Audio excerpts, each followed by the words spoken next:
इस शो में मेहमानों द्वारा व्यक्त की गई राय और कमेंट्स उनके निजी विचार हैं।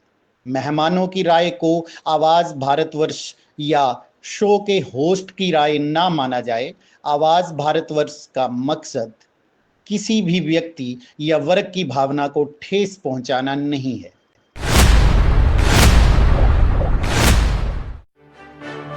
ये है आवाज न्यूज नेटवर्क और आप देख रहे हैं आवाज भारतवर्ष।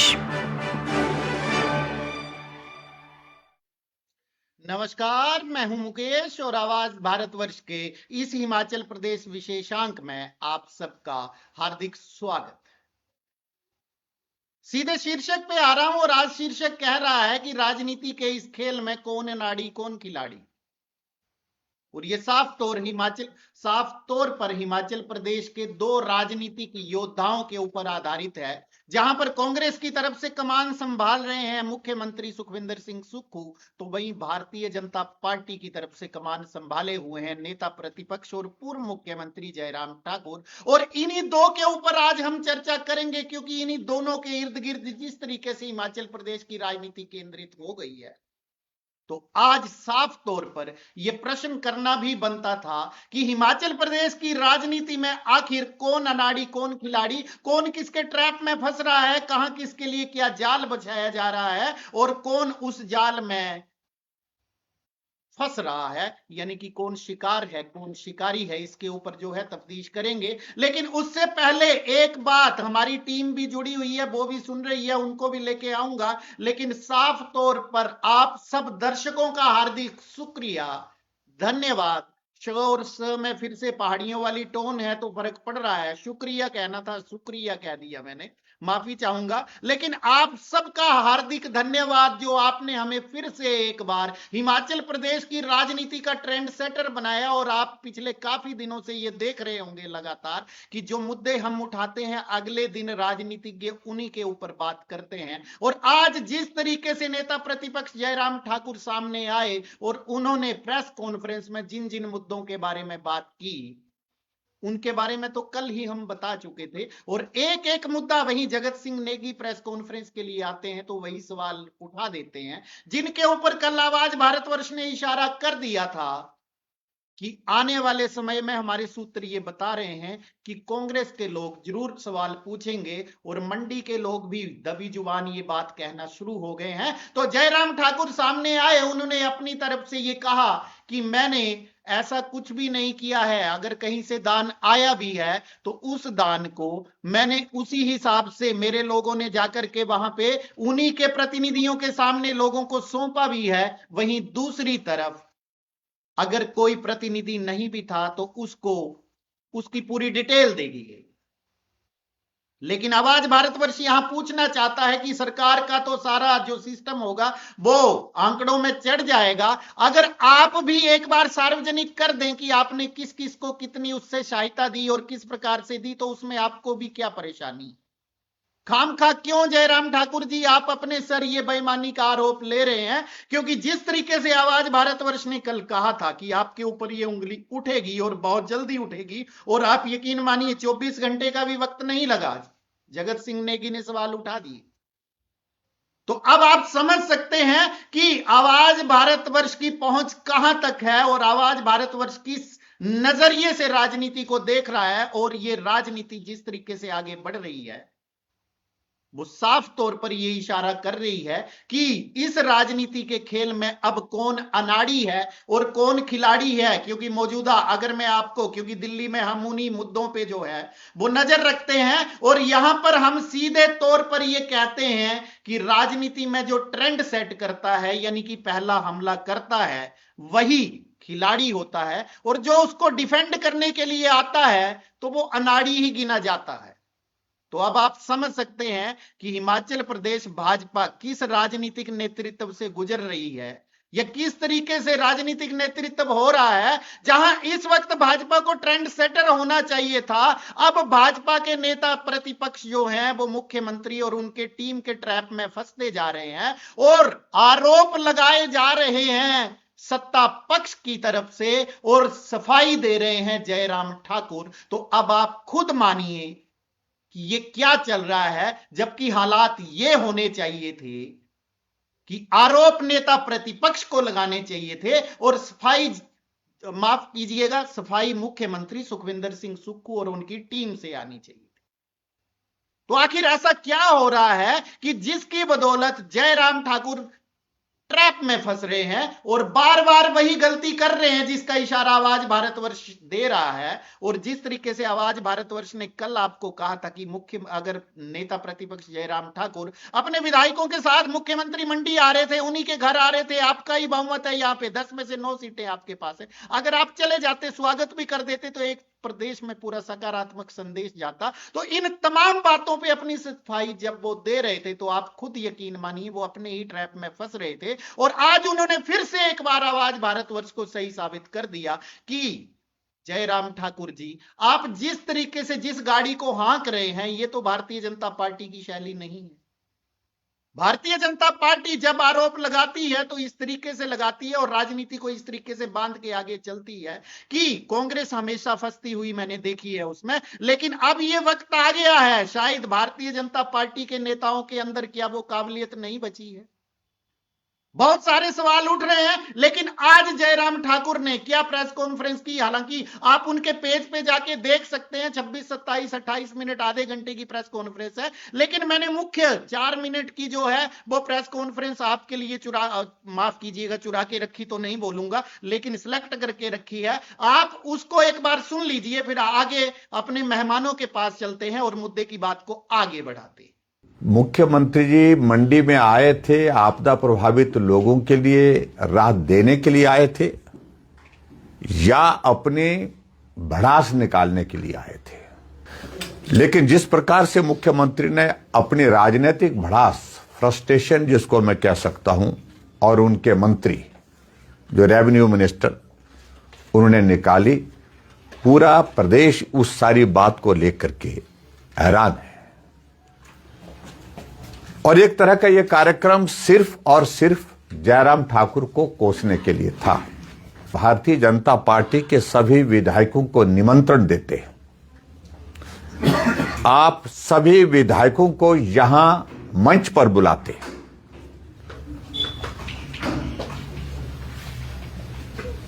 तो मुझे लगता कि उसका संदेश कुछ और तरह का जाता, क्योंकि मंडी जिला में 10 विधानसभा क्षेत्र में से एक जगह उनका विधायक है और शायद इसलिए उनको लगा कि उनका राजनीतिक मकसद पूरा नहीं हो पाएगा, इसलिए भारतीय जनता पार्टी के विधायकों को इस कार्यक्रम का हिस्सा नहीं बनने दिया। और बार बार मुख्यमंत्री का यह कहना कि इस आपदा के लिए, ऐसा लग रहा था उनके जो मंत्री, एक रेवेन्यू मिनिस्टर हैं, एक बहुत विचित्र सोच के व्यक्ति हैं वो, मैं उनके बारे में ज्यादा नहीं बोलता हूं। उनकी भाषा और मुख्यमंत्री की भाषा आजकल एक जैसी हो गई है, क्योंकि दोनों बहुत बड़ी फ्रस्ट्रेशन में हैं, बहुत सारे कठिनाइयों के दौर में से गुजर रहे हैं। मैं उन सारी चीजों में कभी आराम से बात करूंगा, लेकिन बात बड़ी सीधी सी है कि लगभग ऐसी भाषा का इस्तेमाल कर रहे थे कि अगर इस आपदा के लिए अगर दोषी है तो जयराम ठाकुर दोषी है। हिमाचल प्रदेश में विधानसभा का सत्र, जो मानसून सत्र हुआ, उसमें भी मुख्यमंत्री है चाहे उनके वो मंत्री है जो खास तौर से कल साथ आए थे, एक ही बात कहते रहे, ये आपदा के लिए जयराम ठाकुर दोषी है। और उस वक्त जो है वो आपदा सिर्फ सराज विधानसभा क्षेत्र तक सीमित थी, बाकी जगह नुकसान कम हुआ था। लेकिन आज मैं पूछना चाहता हूं, क्या मुख्यमंत्री जी, चंबा में नुकसान हुआ उसके लिए भी जयराम ठाकुर दोषी है? क्या कुल्लू में आपदा के कारण नुकसान हुआ उसके लिए भी जयराम ठाकुर दोषी है? क्या बिलासपुर में बस के ऊपर पत्थर गिरने से, चट्टान गिरने से 16 लोगों की मौके पर मृत्यु हो जाती है और आप वहां पर संवेदना करने तक के नहीं गए, क्या उसके लिए भी जयराम ठाकुर दोषी है? आपदा सिर्फ आपदा है, ना मुझे पूछ करके आती है ना आपको पूछ करके आती है। इसलिए कम से कम आपको ऐसी बातों को एक प्रदेश के मुखिया होने के नाते, मुख्यमंत्री होने के नाते इन सारी बातों से परहेज करना चाहिए था। और दूसरी बात मैं ये कहना चाह रहा हूं कि आपदा से प्रभावित लोगों के लिए मदद के लिए आपने 2023 में भी एक पैकेज का ऐलान किया था। 4,500 करोड़ रुपए हिमाचल प्रदेश में पैकेज का ऐलान किया था और विधानसभा के अंदर आपने बोला था। और विधानसभा के अंदर जब उसका जवाब हमने मांगा बाद में, तो जवाब में जब हमने पूछा कि कितना पैसा आपदा प्रभावित लोगों के लिए खर्च किया 2023 में, जिनके घर चले गए, परिवार के सदस्य चले गए, जमीन जायदाद चले गई जिनकी, तो आंकड़ा 300 करोड़ को भी टच नहीं कर पाया। और जिस तरह से लज्जा रहित होकर के आपको झूठ बोलने की आदत पड़ गई है, आपके मंत्रियों को झूठ बोलने की आदत पड़ गई है, इससे अब पूरा प्रदेश वाकिफ है। मुख्यमंत्री जी, तो देखा आपने, आप सबसे विनम्र निवेदन रहेगा, जयराम ठाकुर जी के फेसबुक पेज की रीच और थोड़ी बढ़ा देते हैं। वो तो हमारी बढ़ाएंगे नहीं, कभी निवेदन भी नहीं करेंगे कि आवाज भारतवर्ष को भी तमाम उनके समर्थक प्यार दे, लेकिन हम बता देते हैं क्योंकि आज की प्रेस कॉन्फ्रेंस आपको पूरी तरह देखना अत्यंत आवश्यक है। और उनके पेज पे ये पूरी प्रेस कॉन्फ्रेंस है, आप देखिएगा किस तरीके से जयराम ठाकुर अपने आप को डिफेंड करते हुए नजर आए हर बात के ऊपर। और जहां तक हमारा राजनीति को पढ़ने का या राजनीति को गढ़ने का या राजनीति को देखने का नजरिया है, उसमें ये साफ तौर पर दर्शाती है बात कि जिस दिन आप अपने विपक्ष, यानी कि हालांकि वो सत्ता पक्ष है लेकिन जयराम जी का तो वो विपक्ष ही है, उसके ट्रैप में फंस करके उसी के हिसाब से उत्तर देना शुरू कर देते हैं, समझ लीजिए कि आपको अपनी उस दिन काबिलियत पे एक बार फिर से चिंतन करना आवश्यक होता है। और जयराम ठाकुर नेता प्रतिपक्ष है, उनको यह नहीं भूलना चाहिए। और नेता प्रतिपक्ष सत्ता पक्ष के ऊपर सवाल उठाता है और उसका उत्तर सत्ता पक्ष देता है, लेकिन यहां क्या हो रहा है, यहां तो उल्टा ही हो रहा है। यह ठीक उसी तरीके से हो रहा है जब जयराम ठाकुर मुख्यमंत्री होते थे और मुकेश अग्निहोत्री जो सवालों के तीर छोड़ते थे, जयराम ठाकुर उसी को डिफेंड करते रह जाते थे। और आप यकीन मानिए, सुबह लिए हुए फैसले शाम को या अगले दिन बदल लिए जाते थे। कितनी ही बार हमने ऐसे उदाहरण देखे थे। तो अब जयराम ठाकुर नेता प्रतिपक्ष हैं, तो आप खुद अंदाजा लगा लीजिए आज उनकी ये प्रेस कॉन्फ्रेंस क्या दर्शा रही है। और मैं साफ तौर पर यह आवाज भारतवर्ष धीरे धीरे करके सवाल पूछेगा और आपको भी बताएगा। हालांकि जयराम ठाकुर जी के समर्थकों को आज फिर से हम कांग्रेसी चैनल नजर आएंगे, लेकिन जयराम ठाकुर जी, आपका अनुभव हम लोगों से बहुत अधिक है। और जब हम इस चीज को पकड़ लेते हैं तो आपसे इतनी बड़ी चूक कैसे हो रही है, इसके ऊपर चिंतन करना आपको अत्यंत आवश्यक है। बहरहाल मैं अपने पूरे पैनल के पास लेके चलता हूं, क्योंकि पैनल फिर से आज वही आपके समक्ष जो है वो जुड़ा हुआ है। मैं एक बार फिर से टेक्निकल टीम से कहूंगा कि वो तुरंत जो है वो सबको जोड़ें, क्योंकि लग रहा है कि पैनल जो है वो डिटेल में आपके पास जो है वो अभी तक नहीं आया है। मैं एक बार टेक्निकल टीम को कहूंगा कि वो पैनल को जोड़ें। जी, पैनल जुड़ चुका है, बस थोड़ा सा टेक्निकल टीम साथ साथ जो है वो चेंज करती रहेगी।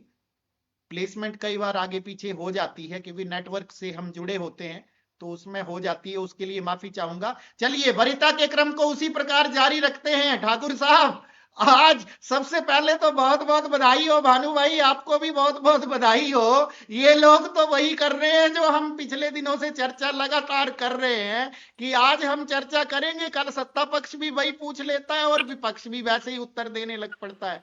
तो हमसे मुकाबला करने के बजाय आपस में ही तय कर लें कैसे क्या करना है। ठाकुर साहब, चल क्या रहा है? कहीं पीठ पीछे आप सुक्खू जी को और जयराम जी को फोन करके बता तो नहीं रहे हैं चीजें? और आपकी पहली प्रतिक्रिया भी पूछ लेता हूं, राजनीति के इस खेल में आपको कौन अनाड़ी और कौन खिलाड़ी दिख रहा है? क्योंकि मुकाबला तो बड़ा जबरदस्त है, लेकिन जयराम ठाकुर तो उल्टे ट्रैप में फंसते हुए नजर आ रहे हैं मुझे। ठाकुर साहब। बिल्कुल मुकेश जी, आवाज भारतवर्ष के दर्शकों को नमस्कार।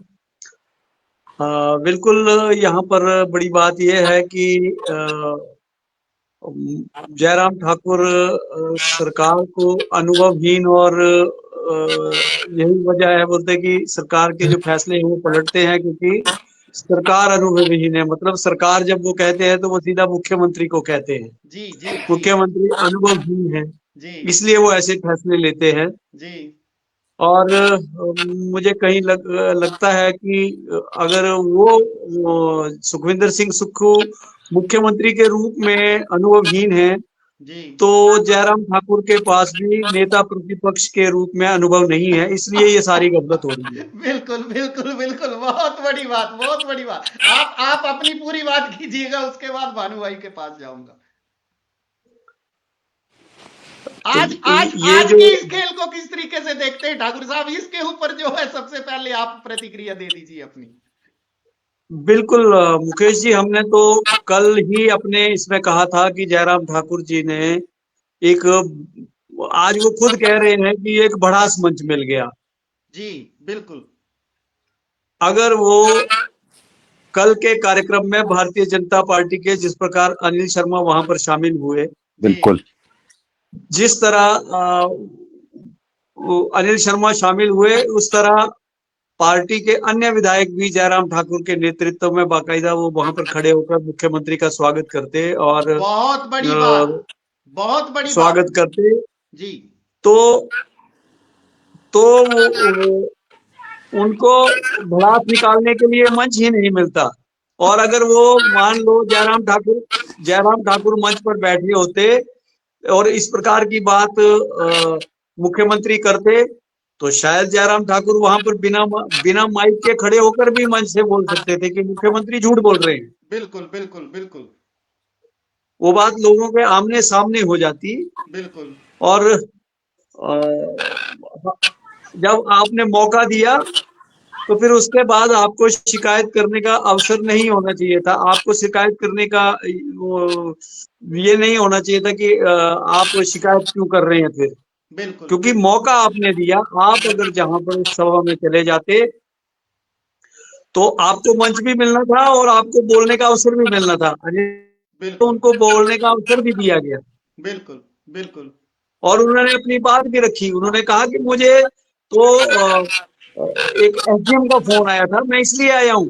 जी जी लेकिन मैं जी इसलिए आया हूँ कि यहाँ विधायक हूं मैं और मेरा यहाँ पर फर्ज बनता है, इसलिए मैं यहाँ आया हूँ। तो बिल्कुल क्या वो बिल्कुल बाकी के जो विधायक थे, जो 8 लोग रह गए मंडी में भारतीय जनता पार्टी के, जिनमें जयराम ठाकुर भी शामिल है, तो क्या वो नुमाइंदे नहीं है?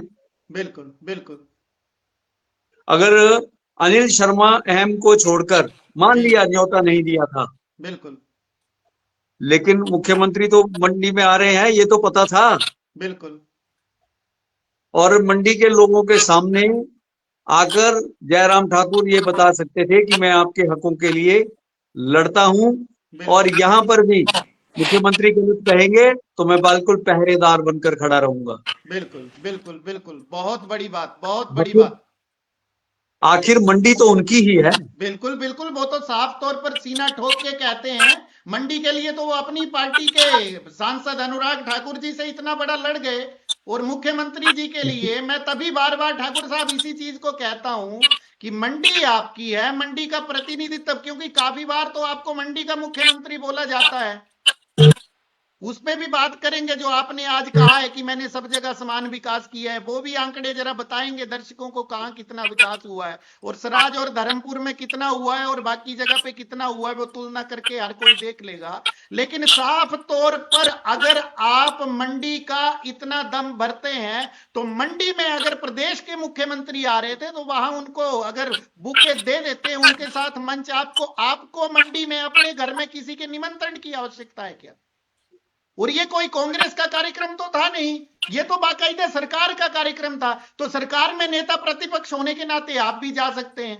और आप मंडी में अगर आपको मंच भी नहीं शेयर करना था, तो आप कम से कम वहां उनका स्वागत ही कर देते अपने विधायकों को लेकर के। बिल्कुल। लेकिन ये संदेश तो, पर ये ठाकुर साहब, ये खेल क्या चल रहा है? जयराम ठाकुर इतने अनुभवी होने के बावजूद बार बार सुखविंदर सिंह सुक्खू के बिछाए जाल में कैसे फंस रहे हैं? आपको कहां दिक्कत नजर आ रही है? उसके बाद भानु के पास जाऊंगा पहली प्रतिक्रिया के लिए। बिल्कुल जयराम ठाकुर बार बार ये कहते हैं कि सरकार कुछ नहीं कर रही है, और दूसरा उन्होंने ये कहा था कि पिछली बार के भी लोगों को पैसे नहीं दिए। जी तो आज जनता के बीच आकर उन्होंने मंडी के लोगों को, उन्होंने कहा था कि पिछली बार जो मेरे विधानसभा क्षेत्र के लोगों के साथ भेदभाव हुआ है, जी उन सारे आरोपों का जवाब मुख्यमंत्री ने कथनी के बजाय करनी से वहां दिया। करनी से दिया, बिल्कुल और जो पहले वाला पैटर्न था सहायता राशि जारी करने का, उसको भी उन्होंने इस बार तोड़ दिया। बिल्कुल बिल्कुल बिल्कुल। बाकायदा उन्होंने चेक दिए, और वो चेक भी 4,40,000 रुपए की राशि के चेक दिए, जो पूर्ण रूप से ध्वस्त हो गए थे मकान उनको, और बिल्कुल आंशिक रूप से ध्वस्त लोगों को, जो जिनके मकान क्षतिग्रस्त हुए हैं, उनको भी जो है वो चेक सहायता राशि के रूप में दिए। और ये सारा जो है वो आप कह सकते हैं कि एक नया ट्रेंड सेट कर दिए उन्होंने। जो पुरानी जो रीति थी कि आपको एक 3 किस्तों में पैसे मिलते थे, आप उसको थोड़ा सा काम करने के लिए वो, उसके बाद दूसरी किस्त, उसके बाद कार्य पूरा होने के बाद तीसरी किस्त तीसरी मिलती थी। किस्त मिलती थी, यहाँ बिल्कुल यहाँ मुख्यमंत्री ने आधे पैसे सभी प्रभावितों को एक ही बार दे दिए, आधे से भी ज्यादा। आधे से ज्यादा दे दिए, बिल्कुल। भानु, जी आपने ठाकुर साहब को बड़े गंभीरता से सुना, और आपसे भी यही सवाल, राजनीति के इस खेल में कौन अनाड़ी कौन खिलाड़ी? क्योंकि यहां पर तो साफ तौर पर सुक्खू मैदान मारते हुए नजर आ रहे हैं, क्योंकि जयराम ठाकुर बार बार वही गलतियां कर रहे हैं जो उनके विरोधी चाह रहे हैं, और इस तरीके से ट्रैप में फंसते जा रहे हैं कि अपने आप को ही डिफेंड करते हुए नजर आ रहे हैं। इतने इतने कमजोर नेता प्रतिपक्ष तो मुझे नहीं लगता हिमाचल के इतिहास में आज तक हुए होंगे। साहब, बहुत बड़ी बात बोल रहा हूं मैं।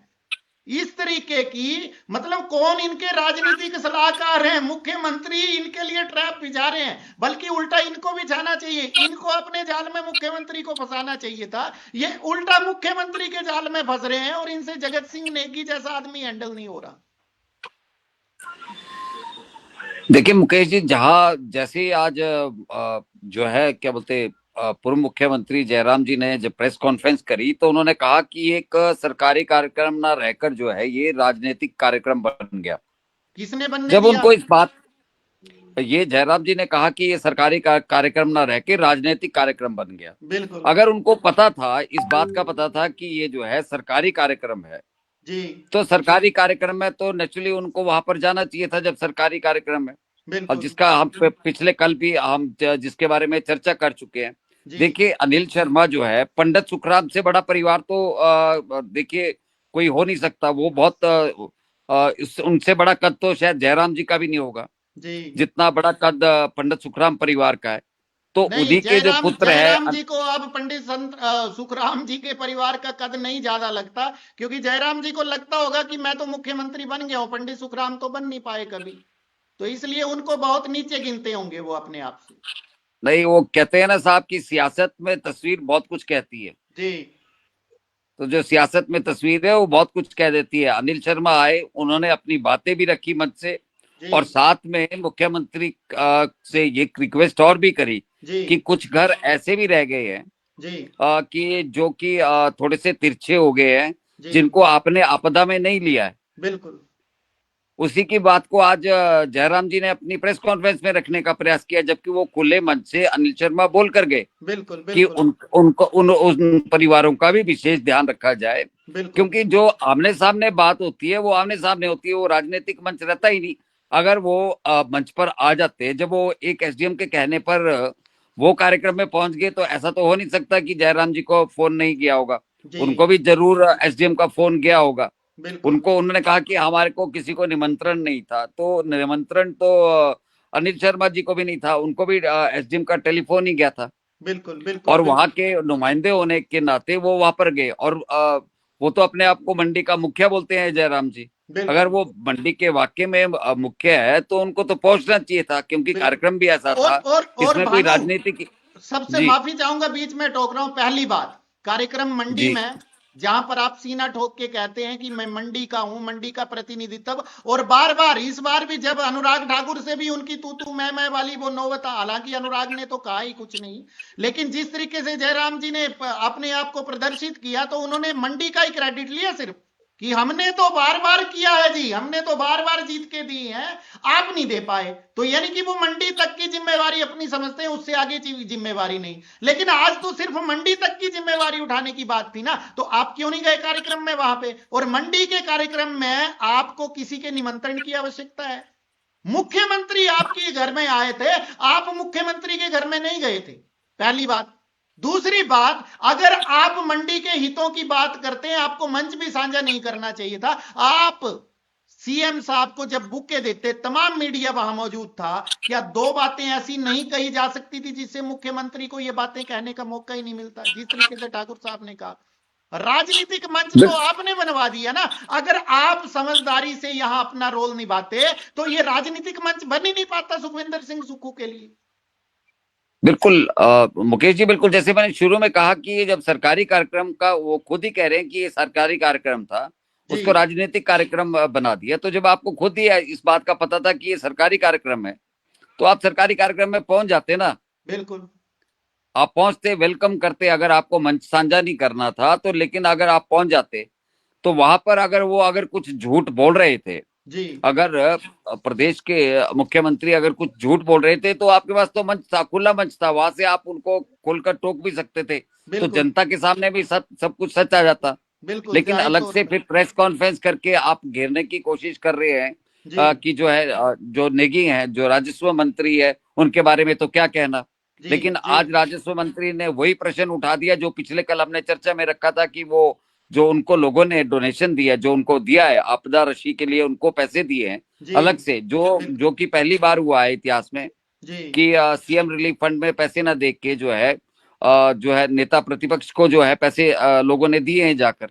तो उसी का हिसाब किताब आज नेगी ने मांग लिया। तो उन्होंने कहा कि उनके बारे में तो क्या बात करनी है, वो उनके कंट्रोल में नहीं है, उनके मंत्री कंट्रोल में नहीं है, उनके एमएलए कंट्रोल में नहीं है, वो उनकी सुनते नहीं है, अधिकारी उनकी है ना, और उनकी बातें नहीं सुन रहे हैं। वो उल्टो उनको कहा, जहां घेरना चाह रहे थे, उल्टा वो खुद ही गिरते नजर आ रहे थे। जो भी वो बात कर रहे थे उसमें उल्टा गिरते जा रहे थे। आज उन्होंने बहुत बड़ी बात ये भी कह दी कि जो एक्साइज पॉलिसी है, उन्होंने जो आरोप लगाया, जो एक्साइज पॉलिसी है वो बिल्कुल जो है केजरीवाल उससे के तरीके से हो रही है, और पर पेटी में 1250 रुपए का जो है वो रेवेन्यू का लॉस हो रहा है। बिल्कुल।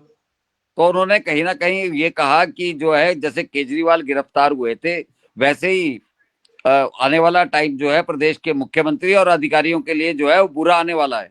लेकिन वहां पे तो वो एक गलती और कर गए क्या ना, समझेंगे कि वो कहना क्या चाह रहे थे? केजरीवाल केंद्र शासित राज्य के जो हैं, केंद्र शासित जो प्रदेश भी नहीं कहूंगा, क्योंकि प्रदेश का तो वैसे ही दिल्ली के पास नहीं है अभी तमगा, लेकिन केंद्र शासित जो छोटा सा एरिया है उसके मुख्यमंत्री थे जी। और हिमाचल प्रदेश एक संपूर्ण राज्य है जहां केंद्र और राज्य के बीच में शक्तियां जो हैं वो इस तरीके से विभाजित हैं कि जो रूल केंद्र में लागू, दिल्ली में लागू हुआ, वो हिमाचल में नहीं होगा। और दूसरी बात, शायद जयराम जी को ये ज्ञान नहीं है कि जो पॉलिसी अरविंद केजरीवाल ने दिल्ली में बनाई थी वही पंजाब में भी लागू है। तो पंजाब के मुख्यमंत्री को क्यों नहीं गिरफ्तार किया गया? फिर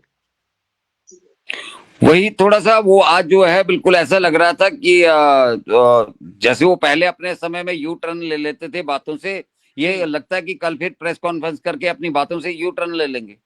उन्होंने घेरने की तो कोशिश करी, लेकिन खुद ही गिरते नजर आए। कि वो आपने सही कहा है कि वो शिकार करने गए थे, लेकिन खुद ही शिकार हो गए। बिल्कुल बिल्कुल बिल्कुल, क्योंकि यहां पर तो साफ तौर पर यह दिख रहा है कि सरकार को घेरने के बजाय खुद ही गिर जाते हैं। बिल्कुल, उन्होंने तो बड़े बड़े गहरे आरोप लगाए। उन्होंने 118 को लेकर जो है आरोप लगाया कि 118 को लेकर जो है उनकी मित्र मंडली जो है कुछ गेम सेट करने में लगी है। कौन लोग हैं वो जो इस ढंग का काम कराने पे लगे हुए हैं, इसको लेकर भी हम पहले भी चर्चा कर चुके हैं 118 को लेकर। बिल्कुल। तो लेकिन जो फाइलें रुकी हुई है, अगर आपके पास जानकारी है तो उस पे आप अदालत का दरवाजा खटखटाए ना और सरकार को घेरे ना।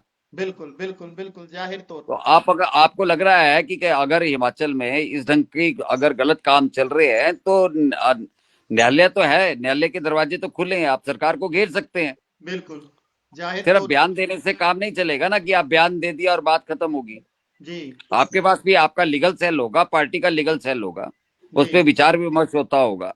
बिल्कुल बिल्कुल। साथ ही उन्होंने जो है एक और बात कही है कि जो है कर्नाटक, तेलंगाना और आंध्र के जो ठेकेदारों को बुलाकर पीएसयू के प्रोजेक्ट दिए जा रहे हैं। बिल्कुल जी। और साथ में यही नहीं, साथ में ये कहा कि जो 7 लाख रुपए की राशि दी गई है उसमें से 2,80,000 रुपए तो सीधे केंद्र सरकार द्वारा दिए जाते हैं। जी जी। तो वो इस ढंग की बातें कर रहे थे जो कि गले से नीचे नहीं उतर रही थी, लेकिन उन्होंने बिल्कुल घेरने की कोशिश करी, लेकिन वो पूर्ण रूप से घेर नहीं पाए। उल्टा जो है वो प्रदेश के मुख्यमंत्री की बातों के ही जो है वो शिकार हो गए, उनकी बातों में ही उलझ के रह गए, वो उल्टा ट्रैप हो गए।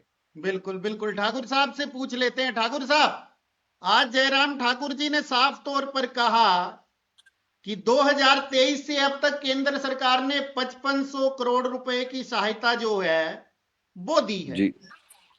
और 5500 करोड़ की सहायता के ऊपर जब हमने विधानसभा में प्रश्न उठाया तो मात्र केवल 300 करोड़ रुपए शायद उन्होंने बताए थे, जहां तक मेरे को ध्यान रह रहा है कि इतने का ही आंकड़ा दे पाई सरकार, बाकी कहां खर्चे आज तक वो हिसाब नहीं आया।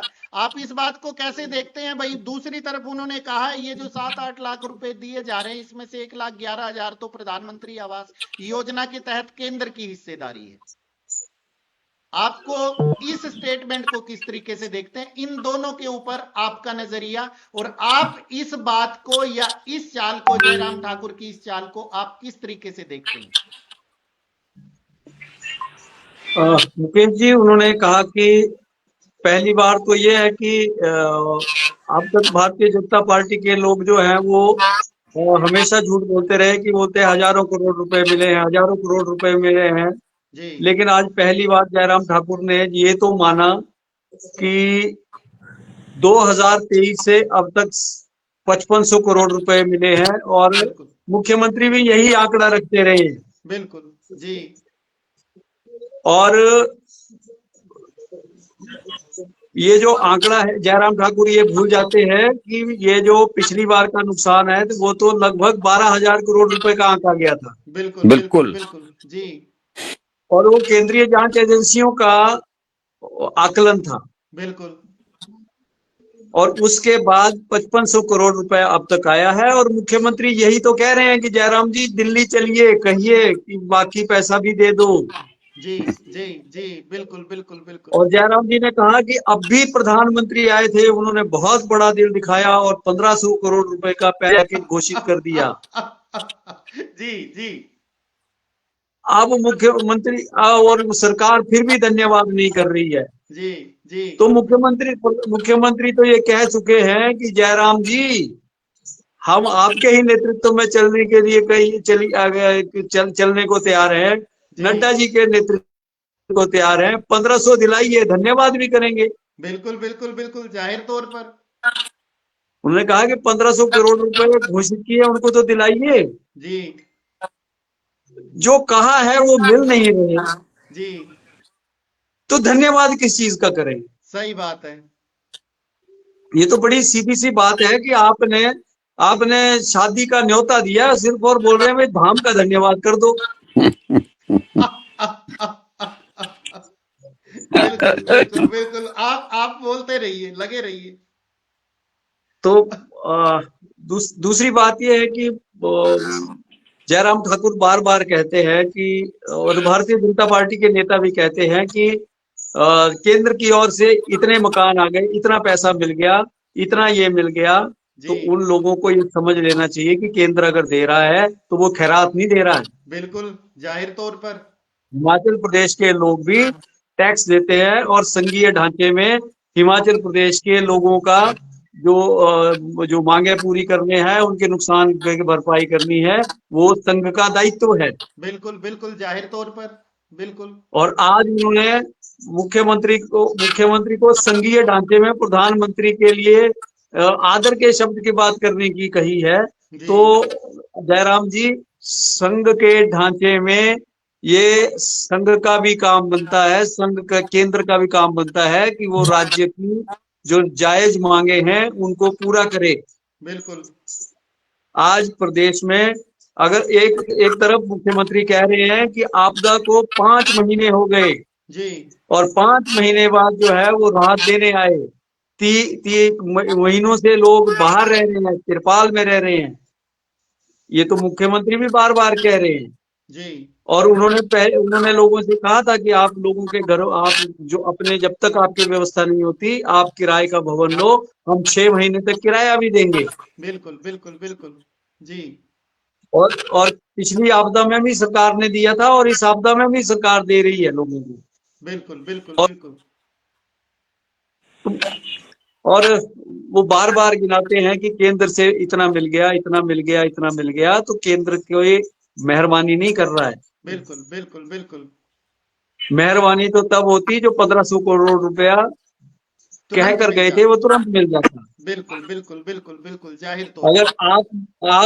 आप राज्य सरकार को आपदा में सहायता राशि घोषित करने में देरी के लिए आप कोस रहे हैं, तो जी सवाल केंद्र पर भी उठता है कि जिसकी प्रधानमंत्री घोषणा कर गए और घोषणा के 2 महीने बाद भी अगर राशि न मिले और भारतीय जनता पार्टी के नेता इस पर केंद्र से आग्रह भी न करें, बिल्कुल तो ये बात भी हिमाचल प्रदेश की 75 लाख आबादी देख रही है। बिल्कुल बिल्कुल जाहिर तौर पर। और आप यकीन मानिए ठाकुर साहब, इस 1500 के बारे में ना तो हमारे माननीय सांसद, क्योंकि अकेले राज्य की सरकार तो नहीं चुनी है ना, जब केंद्र का चुनाव हुआ है तो मोदी जी को भर भर के हिमाचल वासियों ने प्यार दिया है। 4 लोकसभा के सांसद दिए हैं, 3 राज्यसभा के सांसद दिए हैं। ये सांसद कहां बंद कमरे में छुप के बैठे हुए हैं? ये क्यों नहीं आके जाकर के क्या बात रख रहे हैं हिमाचल के हित की? और आप यकीन मानिए इतने बड़े बड़े ये हावी भारी भरकम सांसद हैं सारे के सारे, अपने आप में सब तोहफे हैं। हिमाचल में लड़ना हो, कुर्सी की लड़ाई हो तो सब आ जाते हैं, मैं बनूंगा मैं बनूंगा मैं बनूंगा, सबकी अपनी अपनी खेमे बाजी हो जाती है। अब जब हिमाचल प्रदेश के लिए इनकी अनुराग ठाकुर को छोड़ के मुझे किसी सांसद की और उपलब्धि गिनाइए। अनुराग ठाकुर की मैं मान लेता हूं, वंदे भारत वो लेके आए और बहुत सारे काम अनुराग ठाकुर जो है वो लेके आ रहे हैं। अनुराग को छोड़ के बाकी जितने भी ये सांसद हैं इनकी क्या उपलब्धि है? और आपदा में चाहे कंगना की बात हो, चाहे सुरेश कश्यप की बात हो, चाहे राजीव भारद्वाज, चाहे हर्ष महाजन की, इतने सारे लोग हैं, इन्होंने क्या, इनका क्या योगदान है आपदा में? इनको किस लिए चुन के भेजा था ठाकुर साहब? जी मुकेश जी, यही तो सारी विडंबना है कि हिमाचल प्रदेश के जो सांसद कहें या आप विपक्ष के विधायक कहें, प्रदेश की जायज मांग के लिए भी वो एक नहीं हुए हैं। बिल्कुल बिल्कुल। एक सुर में आवाज अगर प्रदेश से जाती तो केंद्र सरकार से निश्चित तौर पर जो आर्थिक सहायता प्रदेश को मिलनी थी वो मिल जाती। बिल्कुल बिल्कुल। लेकिन आज जो देरी हो रही है तो इसमें यहाँ पर राजनीतिक रोटी जरूर सेकी जा रही है कि केंद्र से आए हुए आपदा को गिनाकर आज जयराम ठाकुर जी ने कहा कि 1.5 लाख प्रधानमंत्री आवास के आते हैं और 1.5 लाख रुपए जो है केंद्र वैसे सहायता देता है, तो 3 लाख तो केंद्र ही दे रहा है। जी फिर मुख्यमंत्री ने क्या दिया? जी। तो जयराम ठाकुर जी मान लिया, आपकी बात ही मान ली हमने कि 3 लाख केंद्र की ओर से आए, और फिर ऊपर से कह रहे हैं कि आप हिमाचल की सरकार ने कुछ भी नहीं दिया। तो जयराम जी 3 के बाद 4 आते हैं, 4 के बाद 5 होते हैं, 5 के बाद 6 होते हैं और 6 के बाद 7 आते हैं। जी नहीं, अब तो 8 है, 7 के बाद 8 नहीं, मैं पिछली बार के गिना रहा हूँ। जी। 7 के बाद 8 आते हैं। बिल्कुल। जो 3 है उसमें 5 और डाल रही है सरकार। बिल्कुल बिल्कुल बिल्कुल जी। ये सादा सा गणित भी आप लोगों के बीच में बैठकर क्यों नहीं समझ रहे हैं? और अगर 3 आपने 3 भी गिना दिए तो मुख्यमंत्री ने तो 440 पहले ही दे दिए, मतलब आपके कहने से लगभग 1.5 लाख रुपए ज्यादा दे दिया। और फिर भी आप कह रहे हैं कि राज्य ने क्या कर दिया? जी जी बिल्कुल। तो ये जो चीजें हैं, इनसे एक जिम्मेदार नेता प्रतिपक्ष को बचना चाहिए।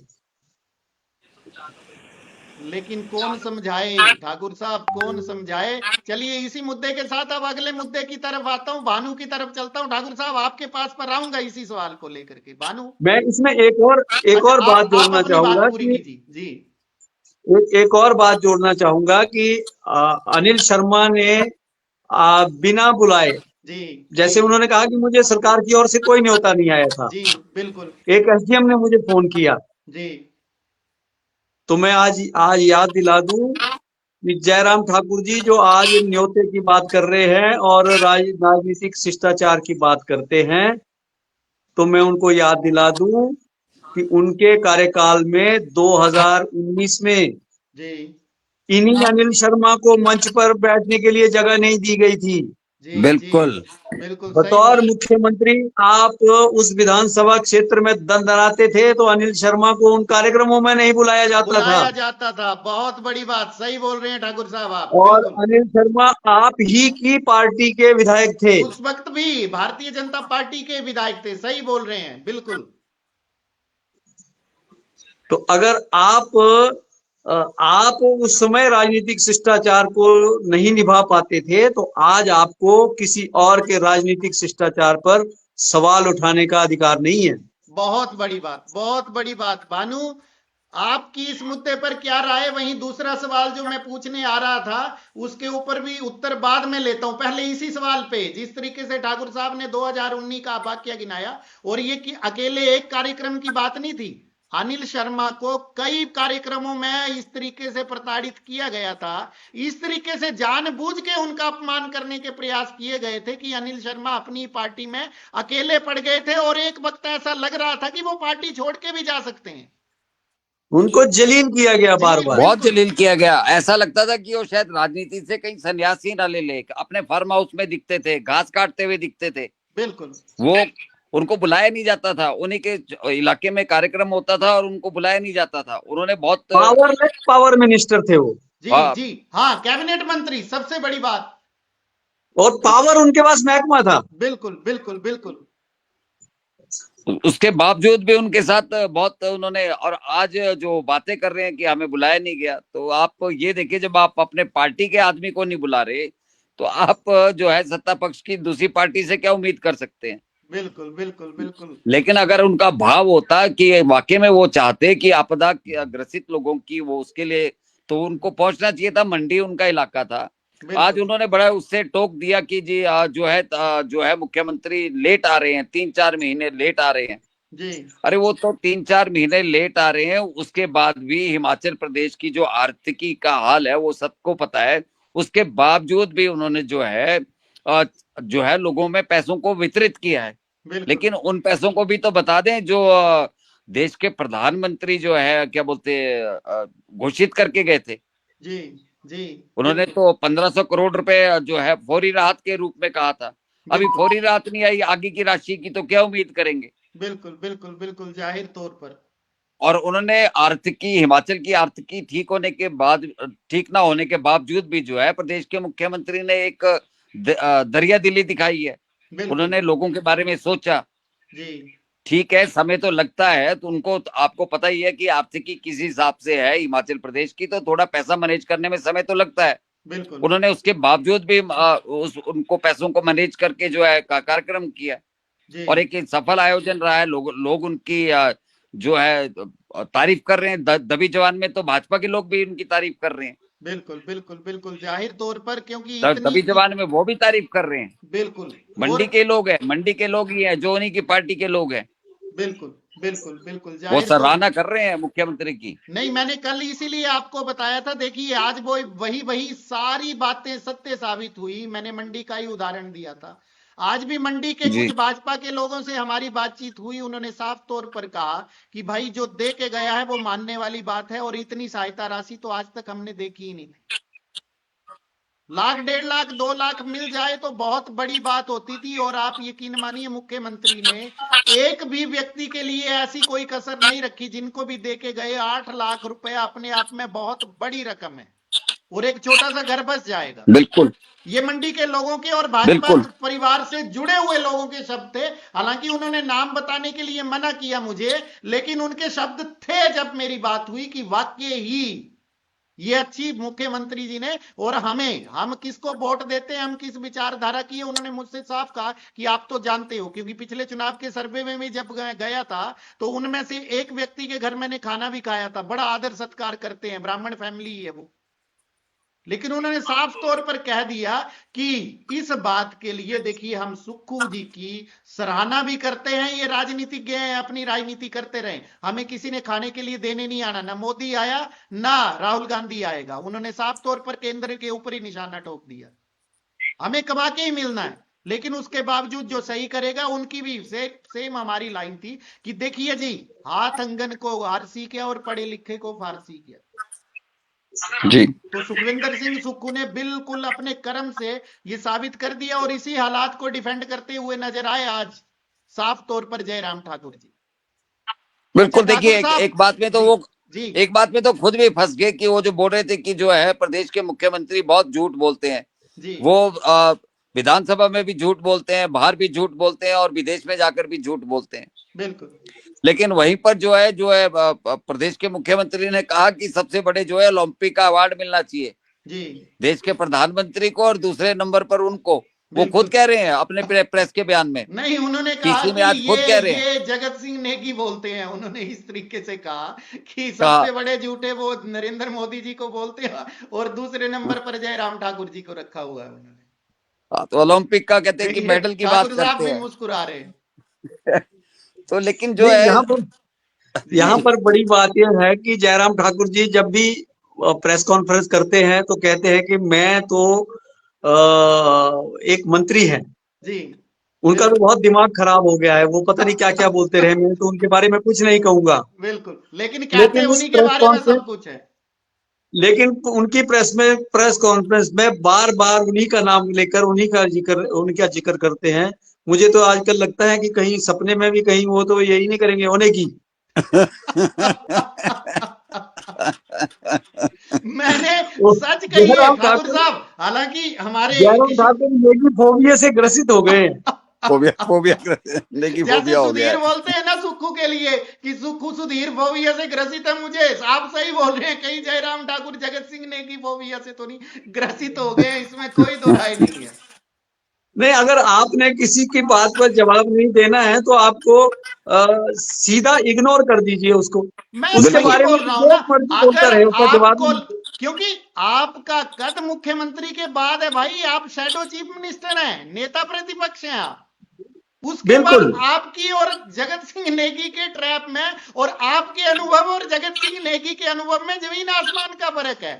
आप कहां जगत सिंह नेगी के, आप सवालों के उत्तर उनके दीजिए। आप, मैं इसीलिए बार बार बोल रहा हूं। हालांकि ठाकुर साहब, एक हमारे किशोरी लाल जी जुड़े हैं, उनका बहुत बहुत स्वागत कर लेते हैं। उनको साफ तौर पर हम कांग्रेसी दिख रहे हैं, उन्होंने साफ तौर पर लिख दिया है कि तगड़ा गुणगान चल रहा है सुक्खू का कुल मिला के।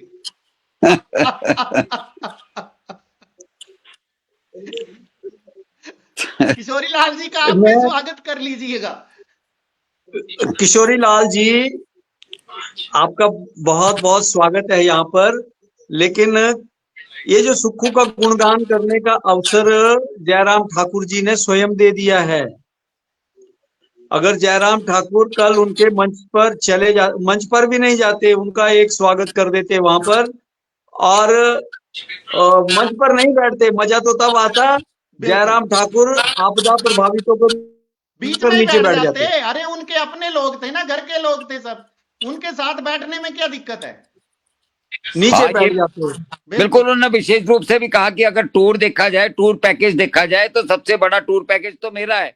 बिल्कुल, सबसे ज्यादा अगर आपदा ग्रसित लोगों से मिला हूं तो मैं मिला हूं। बिल्कुल बिल्कुल। आप क्या काम, उन्होंने स्पेशल कहा है कि मेरा सबसे ज्यादा, इसीलिए मतलब भानु भाई, मुझे हकीकत में जिस तरीके से जयराम ठाकुर ट्रैप में फंस रहे हैं ना, मुझे किसी एंगल से जयराम ठाकुर का इतना राजनीतिक मतलब, हालांकि उनको बुरी लगेगी ये बात, बट मुझे ये अनुभव दिख ही नहीं रहा जयराम ठाकुर जैसे इतने वरिष्ठ आदमी का। अरे तुम कहां इन लोगों के ट्रैप में फंस रहे हो, तुम्हें क्यों आवश्यकता है किसी को, आपको आवश्यकता है ही नहीं। आपने अपने कर्म से उत्तर दिया था ना जब स्वराज में आई थी आपदा, आपने घर घर वहां लिस्ट बताई थी, हमने तारीफ करी थी। हाँ। देखिए मुकेश जी, हमने उस टाइम कार्यक्रम करके विशेष रूप से उनकी तारीफ करी थी। बिल्कुल, जब वो लोगों के बीच में जा रहे थे तो हमने बहुत तारीफ करी थी, उनका कार्यक्रम किया था, अलग से कार्यक्रम किया था। बिल्कुल। ये जो भाई साहब बोल भी रहे हैं तो शायद उनको बोलो कि पुराने कार्यक्रमों को भी उठाकर देखें।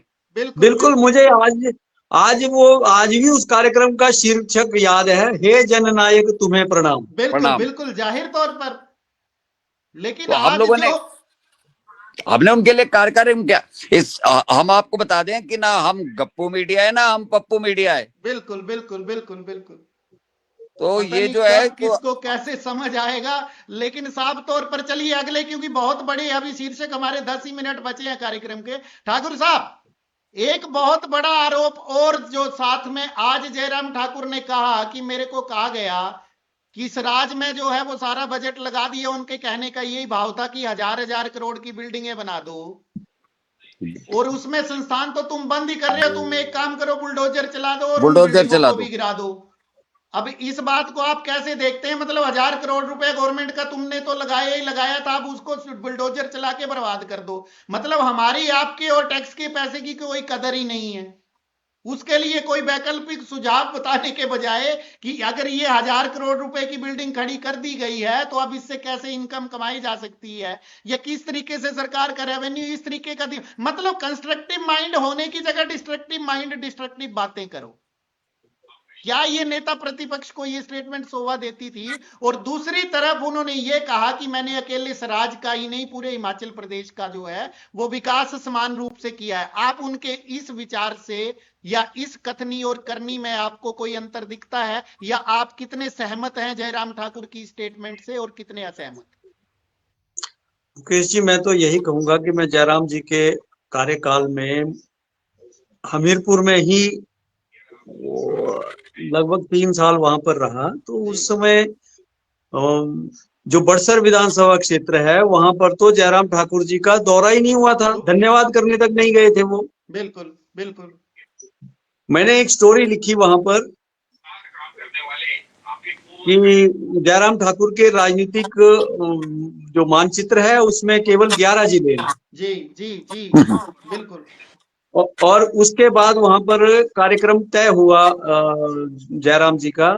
जी और धूमल साहब से भी मिलने वो तब गए जब धूमल साहब की 51वीं शादी की सालगिरह मनाई गई। जी जी पूरा मंत्रिमंडल वहां पर गया। और क्योंकि वो जो स्टोरी लिखी गई थी उसका बहुत बड़ा डैमेज जो था वो भारतीय जनता पार्टी को हुआ, और लोगों में पहली बार चर्चा हुई कि कोई तो भी है जिसने सच लिखा। बिल्कुल बिल्कुल। जी आप इमेजिन करिए कि जो धूमल साहब का ड्रीम प्रोजेक्ट था, वैसे तो जयराम जी से हमें ज्यादा बात नहीं करनी चाहिए क्योंकि वो अपने ड्रीम प्रोजेक्ट उसके लिए एक ईंट नहीं लगा सके, तो धूमल जी के ड्रीम प्रोजेक्ट के लिए वो कहां से एक ईंट लगाते हैं? बिल्कुल बिल्कुल बिल्कुल। वो जो हमीरपुर का बस अड्डा है उसके लिए एक एक वीरभद्र जी ने तो उसके ऊपर पूरी राजनीति की। जी जी जी बिल्कुल। लेकिन 5 वर्ष तक पूरी सरकार चलने के बाद भी उस बस स्टैंड के ऊपर एक ईंट नहीं लगी। हालांकि धूमल जी ने उसके लिए आग्रह भी किया था सरकार से, बिल्कुल। लेकिन उनकी बात तो अनसुनी हो गई। जी जी आज उसी बस स्टैंड का काम जो है आप मंडी हमीरपुर में जाकर देखिए, जोरों शोरों से चल रहा है। और धूमल जी और सुखविंदर सिंह सुक्खू कह रहे हैं कि धूमल के सपने को मैं पूरा कर रहा हूँ। बिल्कुल बिल्कुल बिल्कुल।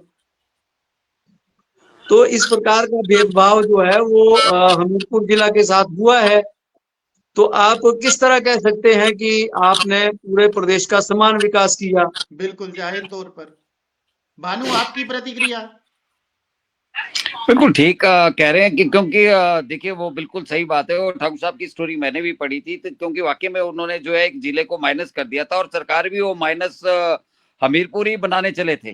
जी जो मिशन रिपीट था तभी तो डिलीट हो गया। बिल्कुल। वो डिलीट इसीलिए हुआ क्योंकि जो ये सरकार बनाने का जो उनका मकसद था वो माइनस हमीरपुर था। जी जी तो जब माइनस आपने कर दिया तो देखिए धूमल जी का भी एक बहुत बड़ा वो कद है राजनीति में, उनके भी बहुत लोग हैं, बहुत पूरे हिमाचल प्रदेश में लोग हैं, तो उसका खमियाजा इनको भुगतना पड़ा।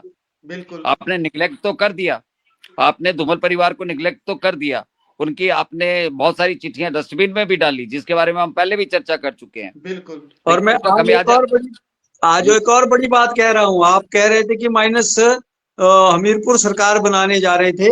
जी अब की बार पूरा प्रयास किया गया था कि केंद्र सरकार माइनस हमीरपुर बने। बहुत बड़ी बात कह रहे हैं ठाकुर साहब, आप बहुत बड़ी बात कही है, दर्शकों को जाननी चाहिए ये। माइनस सरकार हमीरपुर, यानी कि कहीं ना कहीं अनुराग को हराने के पूरे प्रयास किए गए। आप साफ तौर पर बोल दीजिए इसको।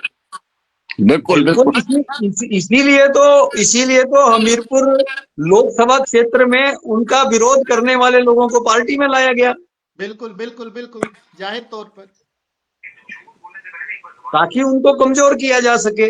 बिल्कुल और इसकी वानगी आपको हमीरपुर में अब जो संगठन बनाया गया है उसमें भी आपको दिख जाएगी। बिल्कुल बिल्कुल, जाहिर तौर पर।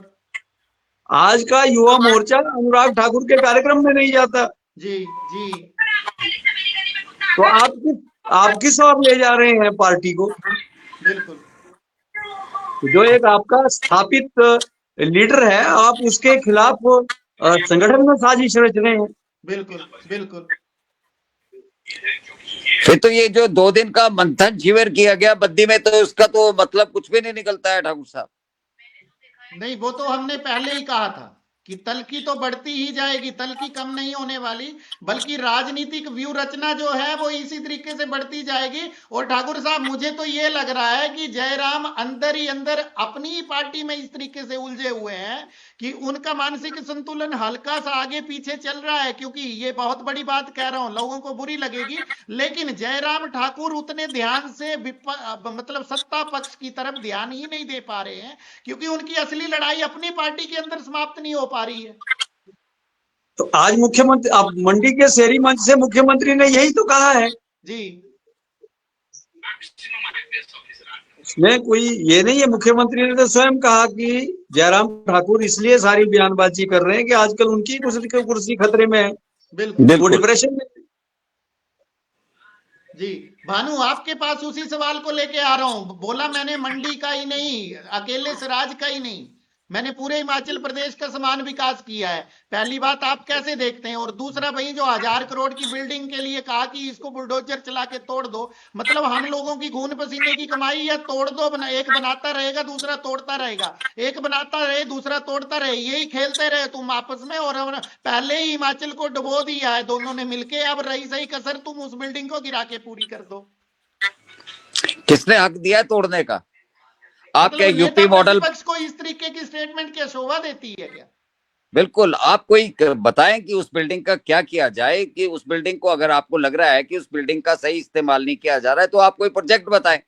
आप प्रदेश के मुख्यमंत्री रहे हैं, आपके दिमाग में कोई पॉजिटिव सोच होगी जब आपने ये बिल्डिंग बनाई होगी, लेकिन उसको उस पर बुलडोजर फेरने की बात करना, ये तो बहुत ही बड़ी बात है। किसका पैसा है? किसी के बाप का पैसा नहीं है साहब, ये हमारा पैसा है, हमारे खून पसीने की कमाई है, हम लोगों का टैक्स है, ये हमारे चुने हुए नुमाइंदे हैं, ये हमारे लिए, हमारे बगैर ये है कौन? बिल्कुल। और हमारे पैसों के लिए ये बोल देंगे कि बुलडोजर फेर देंगे। बिल्कुल। बुलडोजर फेरना बोलना आसान है, बुलडोजर कैसे फेर देंगे? 101 करोड़ रुपए की बात कर रहे थे। 101 करोड़ रुपए कमाते कमाते जो है कई कई कई पुश्तें निकल जाती है, पुश्तों की पुश्तें निकल जाती है साहब। अरे मेरी 7 पुश्तों ने नहीं देखा होगा आज तक 101 करोड़ रुपया। हाँ, तो ये बयान दे देना कोई बहुत बड़ी बात है कि आपने बयान भी किस तरह से दिया। नहीं देखा होगा, वो भी जिस पारिवारिक पृष्ठभूमि से अपने आप को बताते हैं, 101 करोड़ रुपया तो उनकी भी 7 पुश्तों ने मिला के नहीं देखा होगा अब तक। नहीं, वो बोलते तो है, उनका एक बयान उसमें खुद ही उलझ गए थे। उन्होंने कहा था कि मैं बहुत गरीब परिवार से ताल्लुक रखता था। हो गया था नहीं, अब वो देखे होंगे, मैं नहीं कह सकता उन्होंने नहीं देखे, देख लिए होंगे अब, क्योंकि उन्होंने कहा मैं गरीब परिवार से था। अच्छा, उनका बयान था, बकायदा था, कहते मैं गरीब परिवार से संबंध रखता तो था। अब वो संपन्न परिवार से हैं, तो संपन्न की परिभाषा में 101 करोड़ आ जाते हैं।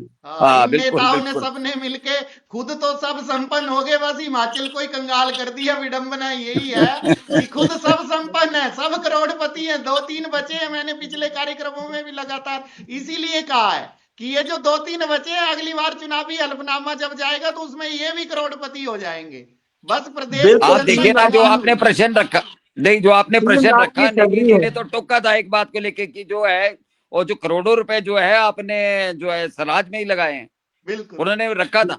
तो उससे उनको बहुत आग लगी थी उस बात को लेकर। जी जी तो कहते जी, जो आपदा आई है वो इसलिए उन्होंने कुछ थोड़ा लीक से हटके बोल दिया था, क्योंकि वो उनकी शब्दावाणी जो है वो बिल्कुल डिफरेंट होती है, जी जी उनका जी, अंदाज अलग होता है। तो उन्होंने कई स्टायर हम व्यंग्यात्मक स्टाइल बोल सकते हैं, उन्होंने एक स्टायर में बोला कि जी, आपने जो करोड़ों रुपए वहां लगाए थे ना, तो भगवान ने भी देख लिया बिल्कुल और सिराज पे आपदा आ गई। तो बिल्कुल उसके लिए आज वो जवाब दे रहे थे कि कोई आपदा मेरी की वजह से आई है, बिल्कुल बिल्कुल बिल्कुल। चंबा में भी आई है, कुल्लू में भी आई है, कोई मेरे को लेकर आई है, कहते मैंने कोई आपदा करी है। अच्छा आपदा ठाकुर किसी को साहब, मैं इसका उत्तर देना चाहूंगा क्योंकि मुझे बड़ी हंसी आई थी इस बात को लेकर के कि सिराज में बोला कि मेरी वजह से आई, कुल्लू में किसकी वजह से आई, तो वो नितिन गडकरी ने बता दिया था कुल्लू में किसकी वजह से आई, किस तरीके से कहां सर्वे हुए और किस तरीके से क्या चीजें हुई। तो जयराम ठाकुर को वो बयान ध्यान नहीं है क्या? या चंबा में जो आपदा आई, चंबा में जितने प्रोजेक्ट हो रहे हैं, ये जिस तरीके से आपके इलीगल कंस्ट्रक्शन से लेके माइनिंग से लेके और जिस तरीके के सर्वे चल रहे हैं, वो तो नितिन गडकरी ने ही पोल खोल दी थी ना खुद, कि घरों में बैठ के गूगल मैप से किस लिए डीपीआर बना दी जाती हैं। तो इस तरीके के काम करोगे तो आपदा ही नहीं आएंगी तो क्या होगा? और मुकेश अग्निहोत्री ने तो विधानसभा में खड़े होके बोल दिया था। बिल्कुल नेताओं के पास जो है वो मेमोरी बहुत शॉर्ट है, या शॉर्ट है, या उनके पास मीठा मीठा गप गप करने की है और कड़वा कड़वा थू थू करने की आदत है। जो उनके मतलब की बात होती है बस वही बात कहेंगे, दूसरी बात वो भुला देंगे। बिल्कुल बिल्कुल बिल्कुल।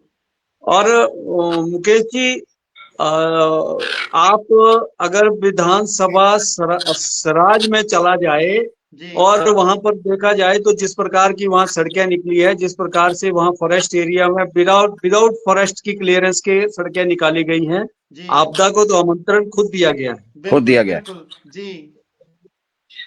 बहुत सी ऐसी सड़कें हैं, मैं दावे के साथ कह सकता हूं उनके लिए फॉरेस्ट क्लियरेंस ही नहीं हुई होगी। अच्छा, उसके लिए जो पर्यावरण के इसका पैसा भरना पड़ता है वो भरा ही नहीं होगा। सोच लीजिएगा ठाकुर साहब, जयराम ठाकुर आपके ऊपर कानूनी कार्रवाई कर सकते हैं इस बात को लेके। वो सबने देखा है, वो पुष्पा फिल्म का सीन दिख रहा था, सबने वीडियोस देखी है। मुकेश जी, वो जो सारे पेड़ निकल कर आए थे वो सारे जो उन्हीं सड़कों के नीचे जमीन में दबे थे। अच्छा, वो सारे उन्हीं सड़कों के, अच्छा जमीन में दबे हुए थे वो सारे के सारे। पूरे के पूरे वहां पे लोगों ने वहां से थुनाग बाजार में बहते हुए देखे वो। जी जी, आज भी वीडियो मिल जाएंगे। आज भी है जी। उससे पहले तो लोगों ने कभी नहीं देखे वो बहते हुए। बिल्कुल बिल्कुल, जाहिर तौर पर बिल्कुल नहीं देखे। और ये हिमाचल में इस बार पुष्पा राज वाला पार्ट पहली बार ही हुआ शायद, ये जो जिस हिसाब से, और आप यकीन मानिए इसमें भी पक्ष विपक्ष दोनों की पोल खुल गई। मुख्यमंत्री कहते हैं कि नहीं अवैध कटान हुआ ही नहीं जी, वहां रास्ते ही नहीं है जंगल में। बोला वो तो आपदा में टूटे हुए पेड़ थे। अब टूटे हुए और काटे हुए में फर्क नहीं लग रहा है, साइज जो बराबर का काटा हुआ है वो दिख, मतलब किसको उल्लू बनाते होंगे ये लोग। और धन्य है मीडिया वाले भी जो उन्होंने पलट के नहीं देखा कि मुख्यमंत्री जी को फुटेज दिखाते कि भाई ये टूटा हुआ है या कटा हुआ है। आप देखिए स्लीपर के स्टाइल में बनकर आए हुए थे जी। मुकेश जी, इसके जी, लिए जी, लगता है कि 2026 में हमें भी कैमरा उठाकर जो है वो चंबा जी और सिराज के उन क्षेत्रों में बिल्कुल डेरा जमाएंगे हम, बिल्कुल। और लोगों को बताएंगे कि वास्तव में हुआ क्या है। नहीं बिल्कुल बिल्कुल, बिल्कुल। सिराज ठाकुर साहब आपको हमने पहले ही असाइन कर दिया है, मैं खुद आकर के बैठूंगा, भानु भाई भी बैठेंगे। सिराज से लेके चंबा से लेके जहां जहां ये सारे खेल हुए हैं अपने कैमरे की नजर से लाइव दिखाया करेंगे लोगों को। और एक एक कंस्टिट्यूंसी विधानसभा क्षेत्र में सिराज में कितना विकास हुआ है, जो मुख्यमंत्री कह रहे हैं मैंने पूरे हिमाचल प्रदेश का समान विकास किया है, तो वो भी हम दिखाएंगे जयराम ठाकुर जी को कि कितना फंड सिराज में लगा, कितना धर्मपुर में लगा और कितना हमीरपुर में या बड़सर में लगा। उसके बाद जनता खुद फैसला कर लेगी कहां पे कितना लगा। बहरहाल चलिए, 1 घंटा 4 मिनट हो गए ठाकुर साहब, अंतिम कमेंट आपकी तरफ से, क्योंकि कार्यक्रम तो बहुत लंबा हो गया है ऑलरेडी, क्योंकि प्रेस कॉन्फ्रेंस बहुत लंबी थी और भी बिंदुओं पे चर्चा करनी थी, लेकिन दर्शक समझ गए होंगे हमारे कहने का मतलब एक ही है कि जयराम ठाकुर सुखविंदर सिंह सुक्खू के बनाए ट्रैप में न केवल फंस रहे हैं बल्कि अपनी फजीयत भी करवा रहे हैं। आपकी मुकेश जी, मुकेश जी, आज एक महत्वपूर्ण घटना और हुई है कि जो आपदा पीड़ित है उनके लिए जो एक बैंक है वो भी आगे आया है, अच्छा एक्सिस बैंक। Axis bank. अच्छा जी उसने 57 घर बनाने की बात आपदा पीड़ितों को के लिए दी है कि वो अपनी ओर से 57 घर बना कर देंगे। बहुत तो ये बड़ी एक बहुत बड़ी बात है। बहुत बड़ी जी। एक्सिस बैंक को बहुत बहुत साधुवाद, बहुत बहुत धन्यवाद। आवाज भारतवर्ष परिवार आपका बहुत बहुत धन्यवाद करता है एक्सिस बैंक, अगर आप इस तरीके से आगे आए हैं और इस पुनीत कार्य के लिए आपकी जितनी प्रशंसा की जाए उतनी कम। हमारे पूरे परिवार की तरफ से एक्सिस बैंक को बहुत बहुत धन्यवाद। ठाकुर साहब ये जी। एक ये एक अच्छी बात है और हम तो चाहेंगे कि हिमाचल प्रदेश में इतने बड़े बड़े दवा उद्योग हैं और अन्य उद्योग हैं, वो लोग भी भविष्य में इस प्रकार, क्योंकि आपदाएं तो लगातार आएंगी अब, क्योंकि जिस प्रकार का हमने ढांचा बना दिया है और जिस प्रकार का हमने विकास का मॉडल सेट किया है, ये ट्रेंड अब रुकने वाला नहीं है। बिल्कुल बिल्कुल बिल्कुल बिल्कुल तो जी मुझे लगता है कि ये जो एक्सिस बैंक ने जो एक उदाहरण पेश किया है, जी वो उदाहरण जो है वो बद्दी बरोटी वाला और जो पेखू वाला साइड जो बड़ी बड़ी परियोजनाएं लगी हैं, काला आम में लगी हैं, ये उद्योग भी इस प्रकार के पहल अगर करेंगे तो ये आपदा पीड़ितों के लिए बहुत बड़ी राहत भरी बात हुआ करेगी। दूसरी एक और जो ये चर्चित बात थी कि जो विधायक हंसराज हैं, जिन पर जो पॉक्सो के तहत जो मामला दर्ज हुआ था, आज जी उनको इस मामले में अग्रिम जमानत मिल गई है। अच्छा तो ये एक और अपडेट थी उस बिल्कुल। मामले में। और हंसराज के लिए तो रात भरी खबर है ही, उनसे ज्यादा रात भरी खबर भाजपा के लिए होगी ठाकुर साहब ये। नहीं, बिल्कुल साथ में ये भी कहा गया है कि वो जो है पुलिस की जांच में जो है वो सहयोग करेंगे। जी जी जी। बिल्कुल, ये वो तो जमानत करना ही तो पड़ेगा। लगभग मुझे एग्जैक्ट 21 या 22 तारीख तक दी गई है।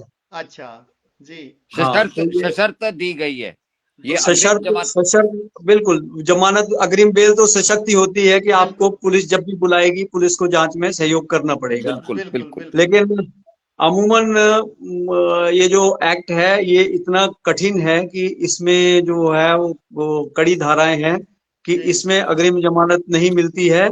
लेकिन हंसराज भाग्यशाली हैं भाग्यशाली है। बिल्कुल बिल्कुल कि उनको इस मामले में जो है वो जमानत मिली है। जी और मुझे लगता है कि अब जो इस मामले में जांच एजेंसियां हैं वो दूध का दूध और पानी का पानी करेंगी।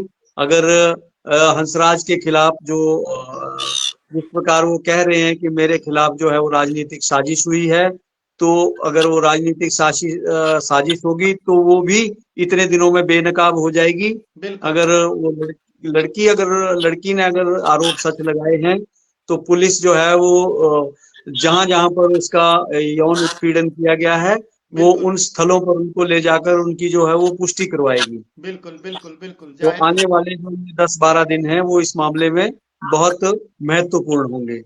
बिल्कुल बिल्कुल बिल्कुल जाहिर तौर पर बहुत महत्वपूर्ण। और राजनीति जिस तरीके से आगे बढ़ती जा रही है, अपने आप में बहुत बड़े सवाल कई मुद्दों के ऊपर उठ रहे हैं। और जिस तरीके से जयराम ठाकुर सुखविंदर सिंह सुक्खू के बिछाए ट्रैप में फंस रहे हैं, लगता है धर्मशाला वाले पंडित जी से कुछ सीखा नहीं ठाकुर साहब। हाजिरी लगा के खुश होके आ गए कि अब तो मुझे नई टीम मिल गई है, लेकिन पंडित जी से राजनीति नहीं सीख पाए अभी तक जयराम ठाकुर। और वैसे पंडित जी से राजनीति भी क्या सीखनी, क्योंकि वो जो जिस स्कूल में पढ़कर आए हैं उस स्कूल में तो जयराम ठाकुर जी का प्रवेश ही वर्जित था ना। लेकिन जयराम ठाकुर तो उनके गुण गाते गाते नहीं थकते हैं कि वीरभद्र तो कहते थे एक बच्चे के लिए भी स्कूल खोल दूंगा, उसी तर्ज पे मैंने स्कूल खोले सारे। नहीं, वो तो वो बात अलग है, लेकिन इस बात पे अगर कहीं पर एक चर्चा हो जाए। और दूसरी बात, एक और भी बात है। जी बेशक उन्होंने तारीफ की वीरभद्र सिंह की, लेकिन एक बात उन्होंने आज फिर कही है जी कि कर्ज लेने की शुरुआत भी वीरभद्र सिंह ने 1993 में की है। बिल्कुल। उन्होंने शुरुआत की और आपने रही सही पूरी कसर पूरी कर दी उसकी।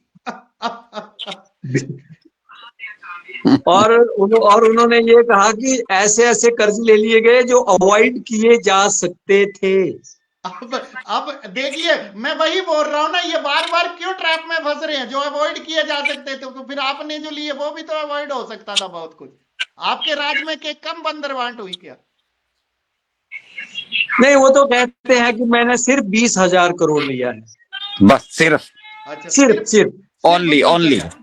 नहीं, 46,000 करोड़ से 76,000 करोड़ तो 20 में नहीं 30 में पहुंचा होगा शायद। और उसके बाद मुकेश अग्निहोत्री बोलते हैं कि 19,000 या कितने 16,000 की वो देनदारियां छोड़ गए। नहीं, उन्होंने 20 कहा है, तो कोई बात नहीं। वो जयराम जी जो हैं वो पिछड़े इलाके के स्कूल में पढ़े हैं, तो ये इतना सा गरीब तो चल पड़ता है। अच्छा। भानु भाई, आपकी प्रतिक्रिया, क्योंकि मुझे तो हर वक्त जयराम ठाकुर जो कर रहे हैं ना, वो अपनी तरफ से सीधा करने का प्रयास कर रहे हैं और उल्टा उसका असर हो रहा है, या इनका वही ये वाली कोई बात। जो सलाहकार है वो जानबूझ के इनको इस ट्रैप में फंसा रहा है, मुझे साफ तौर पर दिख रहा है। क्योंकि जयराम ठाकुर तो वैसे ही बेचारे भोले वाले गिने जाते हैं, शरीफ ईमानदार छवि के आदमी हैं, और बहुत उसके शरीफ बाद आदमी है और वो जलेबी की तरह सीधे हैं भाई साहब। बुरा मान जाएंगे जयराम ठाकुर जी, ऐसे नहीं बोलते हैं भानु भाई। राउंड राउंड स्टॉप, यही होता है ना, वो कहते हैं इंग्लिश बताइए जलेबी की, कहते हैं राउंड राउंड राउंड स्टॉप। तो उनको राउंड राउंड घुमाया जा रहा है और वो उस जंजाल में फंसते जा रहे हैं। उस जंजाल में और फंसते जा, बिल्कुल बिल्कुल और एक और महत्वपूर्ण बदलाव जो है वो सरकार ने किया है। जी जो मेधावी छात्रों को जो लैपटॉप और जो लैपटॉप वगैरह जो मिलते थे सम्मान के जो स्वरूप, जी, वो अब सिर्फ सरकारी स्कूलों के बच्चों को ही मिलेगा। मिलेगा। बड़ी बात, बहुत बड़ी बात, ये प्रशंसनीय और स्वागत योग्य कदम है। और मैं तो ये कहता हूं ठाकुर साहब, जिस भी अगर सरकारी नौकरी के लिए किसी को अप्लाई करना है तो उसके लिए मैंडेटरी होना चाहिए कि वो अपने बच्चे सरकारी स्कूल में पढ़ाएगा। और नेताओं के लिए स्पेशली ये होनी चाहिए कि नेताओं के बच्चे सबसे पहले सरकारी स्कूलों में पढ़ेंगे, तभी आप और इलाज भी बिल्कुल। सरकारी अस्पताल में करवाएंगे। बिल्कुल बिल्कुल, मैं तो ये कहूंगा कि सरकार को जो अब चुनाव आ रहे हैं, पंचायती राज संस्थाओं के चुनाव, उनमें भी, और जो विधानसभा और लोकसभा के चुनाव होंगे उसके लिए भी एक एफिडेविट ये होना चाहिए कि मैं अपने बच्चे सरकारी स्कूल में पढ़ाऊंगा। बिल्कुल। और और इलाज जो भी सरकारी अवहेलना करे अस्पताल उस में बात की कराऊंगा। तुरंत उसकी और- सदस्यता समाप्त। और इलाज भी सरकारी अस्पताल में ही कराऊंगा, जिस पर करवाऊंगा। मुख्यमंत्री बोलते हैं बिल्कुल कि हिम केयर कार्ड में जयराम जी की सरकार में बहुत बड़ा घोटाला हुआ। जी जयराम जी ने मित्रों के अस्पताल जो बिल्कुल कल खुले थे उनको भी वहां पे एम्पैनल कर दिया। जी और उन्होंने कहा, कौन सा मुझे याद नहीं रहा, किसी बीमारी का जो 15,000 में इलाज होता उसके 31,000 रुपए रेट फाइनल कर दिया। जी जी जी तो ये जो इस प्रकार के आरोप हैं, ये भी अगर मुख्यमंत्री कहते हैं कि हिम केयर केवल सरकारी अस्पतालों में चलनी चाहिए, जी तो मैं तो यही कहूंगा कि हिमाचल के जो माननीय हैं उनका इलाज की जो भी मेडिकल का खर्चा है वो भी केवल हिमाचल के ही सरकारी अस्पतालों में हो, वो बहुत पीजीआई के लिए भी अलाउड ना हो उनके लिए बिल्कुल जाना। बिल्कुल। और कोई रिवर्समेंट इनकी किसी भी अस्पताल में होनी नहीं चाहिए, क्योंकि सरकार जब बिल्कुल आम आदमी के लिए ये अधिकार छीन लिया तो फिर अपने लिए क्यों रखा है भाई? ये बिल्कुल दोहरा रवैया किस तरीके के लिए और काहे के लिए, यही तो समझ नहीं आता है। अपनी तनख्वाहें बढ़ा लेंगी ना तो पक्ष बोलेगा ना विपक्ष बोलेगा। अपने इलाज अमेरिका तक जाकर के करवा लेंगे और आम आदमी को बेचारे को जो प्राइवेट हॉस्पिटलों में छोटी मोटी फैसिलिटी मिल रही थी वो भी रोक दी। अब उस पे आपस में तू मैं करके खेलते रहते हैं। 5 साल तेरे, 5 साल मेरे, 5 साल तेरे, 5 साल मेरे, मजे आ रहे हैं, जिंदगी जन्नत है। और लोगों को उल्लू समझते हैं कि 5 साल बाद इन्होंने बदली तो देने हैं। अब भाजपा वाले जो हैं वही आपके वाली बात आ जाएगी ठाकुर साहब कि वो दराट रख के बैठे हुए हैं कि अब तो मेरी बारी आ रही है। तो मजे तो सबके लगे हुए हैं, अब क्या बोले साहब, भगवान जाने, भगवान ही मालिक है हिमाचल का। क्योंकि 1,05,000 करोड़ रुपए से ऊपर का कर्जा हो गया है। अब अगले 5 साल में क्या होगा 27 के बाद, वो भी, हालांकि सुक्खू जी कितना छोड़ के जाएंगे वो भी देखने वाली बात होगी। नहीं, ये तो जयराम जी ने कहा कि आने वाले समय तक वो इसको 1,40,000 रुपए तक कर देंगे, 1,40,000 करोड़ रुपए तक कर देंगे। हाँ और ये स्थिति बहुत चिंताजनक होगी। जी तो हम तो यही कहेंगे जयराम जी कि आप अपनी को पार्टी को कहिए कि हम आगे चुनाव नहीं लड़ेंगे क्योंकि वित्तीय स्थिति चिंताजनक होने वाली है। बिल्कुल बिल्कुल बिल्कुल, क्योंकि केंद्र के पास ही सौंप दीजिए, कम से कम क्या होगा, वो उनके लिए 1 लाख ये हजार 1,40,000 करोड़ कुछ भी नहीं है, वो आराम से उसको भर भी लेंगे अपने हिसाब से। केंद्र जो है वो सीधे तौर पर सीधे रास्ते पे हिमाचल को ले भी आएगा, सारी योजनाएं भी इंप्लीमेंट हो जाएंगी, मोदी जी की भी शिकायत खत्म हो जाएगी कि कांग्रेस जो है वो सियासत करती है। बिल्कुल, उन्होंने ये भी कहा कि वो जो फ्रीबीज हैं जी वो कोई भी सरकार देने की स्थिति में है ही नहीं। जी। तो मैं तो उनसे पूछना चाहूंगा कि जयराम जी, फ्रीबीज की शुरुआत तो की भी आपने ही। आपने हिमाचल में तो आपने ही करी ना, आप अरविंद केजरीवाल की एंट्री से डरे, इतने 125 यूनिट बिजली फ्री, ये फ्री वो फ्री, और ऐसा भी सुनने में आया था उस वक्त की मोदी जी नहीं चाहते थे, लेकिन चुनाव के दबाव को देखते हुए वो चुप हो गए अंत में। बिल्कुल तो ये कुल मिला के मिली भगत तो सबकी है ना, हिमाचल की बंदर बांट कोई ऐसा थोड़ा। और इसलिए मैं बार बार कहता हूं कि केंद्र तक तो बातें भी नहीं पूछती, आपसी घालमेल इन लोगों का आपस में इतना बढ़िया है कि जनता को उल्लू ही समझते हैं, और उल्लू जनता बन भी रही है, सच्चाई यही है। 5 साल एक को देती है मौका, 5 साल दूसरे को देती है मौका, लेकिन दिक्कत वही है कि विश्वसनीयता की कमी है, जाए तो जाए कहां। नहीं नहीं, हिमाचल के लोग अब जागृत हो रहे हैं, और मैं आपको ये बता दूं, ये धमाका हो सकता है, ये एक तीसरी शक्ति जो है वो सामने दिख सकती है बहुत जल्दी। चलिए भगवान करे ऐसा ही हो, क्योंकि जनता देखिए मैं आपको सीधे बता रहा हूं, वो तो क्योंकि खैर हिमाचल दिसंबर के में लोग हम बहुत तंग आ कंक्लूड चुके हैं। करेंगे, तब सबको बताएंगे, लेकिन जो सर्वे में हमारे पास आंकड़ा आया है उसमें भाजपा और कांग्रेस दोनों से ही कोई बहुत खुश नहीं है जनता। बिल्कुल, तभी कह रहा हूं कि इनसे बहुत दुखी आ चुके हैं कि देख लीजिएगा, थोड़े के समय में आपके सामने ही आ जाएगा कि एक थर्ड फ्रंट सामने आएगा। बिल्कुल बिल्कुल, चलिए। ये हिमाचल की राजनीतिक समीकरण को बिल्कुल बदल देगा, 5 मेरे और 5 तेरे वाली कहानी खत्म हो जाएगी। चलिए माता रानी करे, हम तो सिर्फ प्रार्थना ही कर सकते हैं कि हिमाचल की बेहतरी के लिए सारे कदम उठाए जाएं।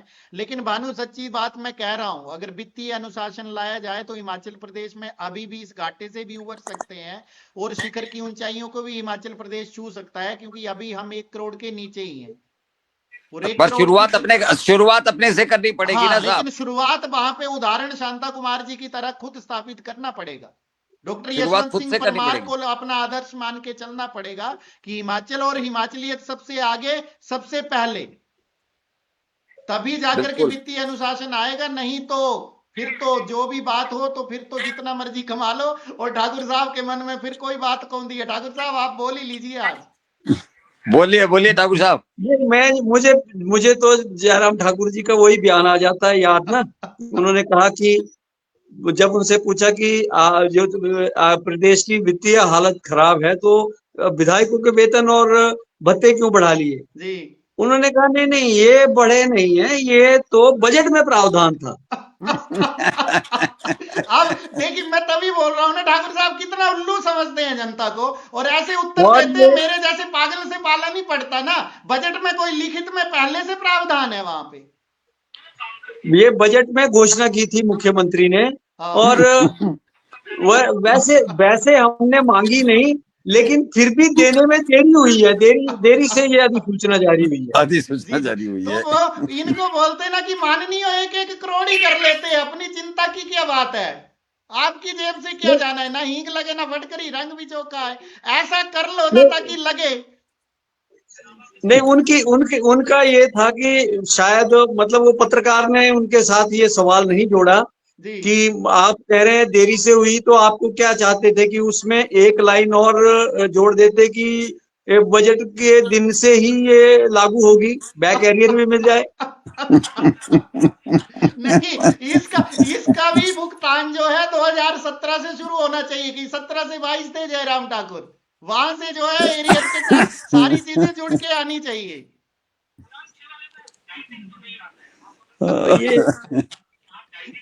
धन्य है और जब भाई, भगवान मालिक है ऐसे सत्ताधीशों का, और कलयुगी पता नहीं कैसा राजयोग ये लेके आए हैं, मुझे तो सबकी बुद्धि ये जो मता हमारे देख के बड़ी भाग्य विधाता परेशानी है होती है। ना, ये 68 भाग्य विधाता जो है ना, ये वाकई में कुछ अलग ही कर्म करके आए हैं। बिल्कुल बिल्कुल बिल्कुल, धन्य हैं ये लोग, और सत्ता भी कैसे धन्य है। कैसों के पास आती है, कई बार तो मैं सोच के परेशान हो जाता हूँ और जब मैं बुद्धि का स्तर देखता हूं, बातों को कहने, सोचने और प्रतिक्रिया व्यक्त करने की बात होती है, तो आम आदमी को इतना बेवकूफ समझ लिया जाता है कि जैसे उसको कुछ पता ही ना हो। बहरहाल ये तो अंतहीन चर्चा है ठाकुर साहब। आज फिर से लो, आज तो 1.5 घंटा 1 घंटा 20 मिनट होने वाले हैं। अब ज्यादा नहीं बोलूंगा, समय काफी हो गया है, क्योंकि दर्शक कई बोर भी हो जाते हैं हमारे। लेकिन जाते जाते एक विनम्र निवेदन की प्रकाश ठाकुर और भानु वर्मा को अगर फॉलो नहीं किया है तो तुरंत फॉलो कीजिए। और ऐसे मस्खरी भरी बातें जो है ना, इनके पेज पे खूब मिलती हैं। छोटे छोटे शब्द लिख के इशारा छोड़ देते हैं लोग, फिर सर खुजाते रहते हैं और दिमाग लगाते रहते होंगे कि ये बात कही तो क्यों कही और किसके लिए कही। और जब फिर जिस तरीके से हमने कल कार्यक्रम किया था कि कल बात की, आज जगत सिंह नेगी ने भी वही कह दिया और जयराम ठाकुर ने तो रिकॉर्ड ही तोड़ दिए। एक एक बात पे ऐसे सफाई दे रहे थे जैसे आवाज भारतवर्ष से उनका मुकाबला हो। तो इसलिए जो है वो बातें, इसलिए आप, तभी मैं बोलता हूं प्रकाश ठाकुर और भानु वर्मा को फॉलो करिए अगर आपने अभी तक नहीं किया है तो। वहीं दूसरी तरफ अगर आप आवाज भारतवर्ष को YouTube पे देख रहे हैं तो वहां हमारे चैनल को सब्सक्राइब कीजिए, और नहीं भी देख रहे हैं तो भी एक बार आवाज भारतवर्ष को वहां जाके सब्सक्राइब कीजिए। कम से कम सब्सक्राइबर हमारे बढ़ेंगे, हमें लगेगा कि हमारे हिमाचली भाई बहनों का प्यार हमें मिल रहा है और आगे बढ़ने की प्रेरणा हमारे लिए होती है। और आप यकीन मानिए, आप जो लाइक शेयर कमेंट वाले बटन को जब भी प्रयोग करते हैं ना, हमारे लिए उससे बड़ी प्रेरणा एक पत्रकार के लिए कुछ नहीं हो सकती। क्योंकि हम सरकारों से तो कोई आशा निराशा का भाव हमारे लिए है ही नहीं, क्योंकि अगर हम किसी से कोई अपेक्षा रखेंगे तो फिर उसके लिए क्या क्या हमें करना पड़ेगा वो आपको भी पता है, हमें भी पता है। हम इस झंझट में फंसना ही नहीं चाहते। माता रानी नमक के साथ रोटी दे दे, लेकिन चैन से दे दे, और कभी किसी के आगे, डर के आगे नाक रगड़ने की आवश्यकता न पड़े। इसीलिए आवाज भारतवर्ष का प्लेटफॉर्म आप सबके समक्ष है। फिर आज जाते जाते फिर आप सबसे वही बात कि फेसबुक पे देख रहे हैं तो फेसबुक पे फॉलो कीजिए, यूट्यूब पे देख रहे हैं तो वहां सब्सक्राइब कीजिए, और लाइक शेयर बटन को आप जितने से जितना प्रयोग करेंगे उतना हमारा हौसला अफजाई रहेगी। अपना बहुत बहुत ख्याल रखिएगा। शुभ रात्रि, नमस्कार। अगर आप हमें YouTube पर देख रहे हैं तो हमारे चैनल को सब्सक्राइब करें और बेल आइकन को दबाना ना भूलें। अगर आप हमें Facebook पर देख रहे हैं तो कृपया हमें लाइक, शेयर और कमेंट करना ना भूलें।